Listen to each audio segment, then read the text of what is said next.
क्या आपका एआई ये कर सकता है? इस फोटो में मौजूद फूल की सही प्रजाति क्या है? ज्यादातर एआई कंफ्यूज हो जाएंगे, लेकिन ये एआई ना सिर्फ फूल को पहचानता है, बल्कि उसे क्रॉप करके, इंटरनेट पर सर्च करके और जानकारी को वेरीफाई करके आपको सटीक जवाब देता है। मॉथ ऑर्किड ये कोई मामूली एआई नहीं है, ये भविष्य है। एक ऐसा एआई जो सिर्फ देखता और सुनता नहीं, बल्कि एक इंसान की तरह काम करता है, टूल्स का इस्तेमाल करता है और सोच समझकर फैसले लेता है। आज के ज्यादातर एआई एक बंद कमरे की तरह है। वो बहुत ज्ञानी है, लेकिन दुनिया से इंटरैक्ट करने के लिए उनके पास हाथ पैर नहीं है। वो वेब सर्च या कोड एक्सिक्यूट जैसे काम खुद नहीं कर सकते। तो फिर एआई को इस बंद कमरे से बाहर कैसे निकाला जाए? मिलिए दीपेस्व 2 से, एक क्रांतिकारी एजेंटिक मल्टीमॉडल मॉडल। ये रिसर्च पेपर हमें दिखाता है कि कैसे एआई को सिर्फ देखना और समझना ही नहीं, बल्कि एक्शन लेना भी सिखाया जा सकता है। लेकिन ये कैसे काम करता है? चलिए एक कहानी से समझते हैं। मान लीजिए आपको एक शेयर मार्केट चार्ट की तस्वीर दी जाती है और पूछा जाता है कि किस कंपनी का प्राइस ड्रॉप ज्यादा था। ज्यादातर एआई इस इमेज को देखकर सिर्फ अंदाजा लगा सकते हैं। एआई मॉडल्स के पास दो तरह के टूल्स की कमी होती है। पहला, ऑपरेशन टूल्स, जैसे इमेज को क्रॉप करना या कैलकुलेशन करना। और दूसरा, इंफॉर्मेशन रिट्रीवल टूल्स, यानी वेब पर ताज़ा जानकारी खोजना। कुछ मॉडल सिर्फ इमेज क्रॉप कर सकते हैं, लेकिन उन्हें पता नहीं होता कि उस फूल का नाम क्या है। वहीं दूसरे मॉडल सर्च तो कर सकते हैं, लेकिन वो इमेज के जरूरी हिस्से पर फोकस नहीं कर पाते, जिससे गलत रिजल्ट्स मिलते हैं। वो अकेले अकेले काम करते हैं। यही दीपेस्व 2 तस्वीर में आता है। ये सिर्फ एक टूल इस्तेमाल नहीं करता, बल्कि ये टूल्स को एक साथ एक ही रीजनिंग लूप में इस्तेमाल करता है। ये पहले सोचता है, फिर जरूरत के हिसाब से कोड चलाता है, वेब सर्च करता है और मिले हुए नतीजों से आगे की प्लानिंग करता है। लेकिन एक एआई को इतना स्मार्ट कैसे बनाया गया? सिर्फ उसे इनाम और सजा देकर सिखाना, जिसे रीइंफोर्समेंट लर्निंग कहते हैं, काफी नहीं था।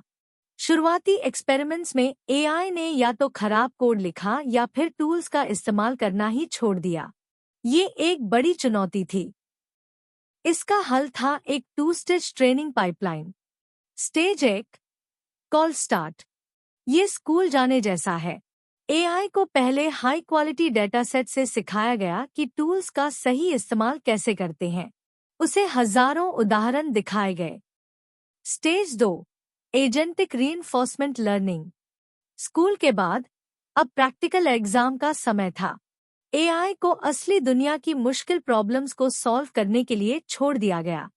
सही जवाब देने पर उसे रिवॉर्ड मिलता, जिससे वो और बेहतर बनता गया। पर क्या ये सच में काम करता है?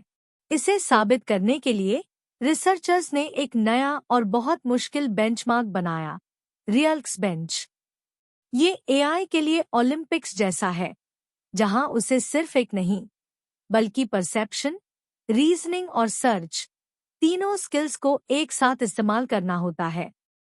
इस मुश्किल टेस्ट में बड़े बड़े मॉडल्स भी संघर्ष करते दिखे।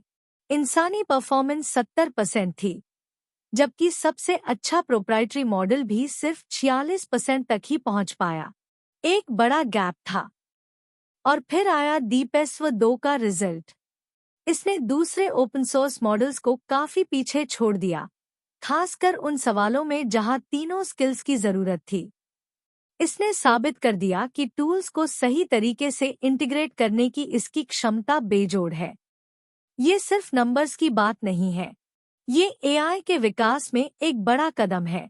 दीपेस्व 2 दिखाता है कि एआई अब सिर्फ एक पैसिव टूल नहीं, बल्कि एक एक्टिव पार्टनर बन सकता है, जो हमारी तरह ही सोचता है और प्रॉब्लम्स को सॉल्व करने के लिए एक्शन लेता है।